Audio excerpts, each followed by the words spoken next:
আজ পর্যন্ত কোনোদিন মুসলমানদের উৎসব শবে বরাত একটা হিন্দু মসজিদে দেখার জন্য আসলো না। মুসলমানদের উৎসব শবে কদর একটা হিন্দু কোনোদিন চাওয়ার জন্য আসলো না। মুসলমানদের উৎসব রমজান মাসের রোজা একটা হিন্দু কোনোদিন তোমার সাথে সমাজ করার জন্য রাখলো না। একটা হিন্দু কোনোদিন তোমার ঈদের নামাজে আসলো না। একটা হিন্দু কোনোদিন তোমার সাথে জুমার নামাজে অংশগ্রহণ করলো না। তোমাকে দেখার জন্য পর্যন্ত আসলো না। তার কারণ হলো হিন্দুরা মনে করে এটা মুসলমানের উৎসব, আর তুমি মুসলমান হইয়া হিন্দুর দুর্গা পূজায় কিভাবে গেলা? তোমার কি হয়ে গেল? তোমার কি লজ্জা শরম তুমি ধুয়ে ফেলে দিয়েছো? তোমার কি কোনো লজ্জা শরম নাই? তোমার কি কোনো লজ্জা শরম নাই? আবার কি সুন্দর বলতেছ, ধর্ম যার যার উৎসব সবাই।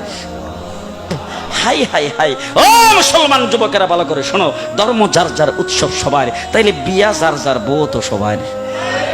যে বিয়ে যার যার বউ সবার, পুষ্কুনি যার যার মাছ সবার, গাছ যার যার ফল সবার, ক্ষেত যার যার ফসল সবার, দোকান যার যার মাল সবার।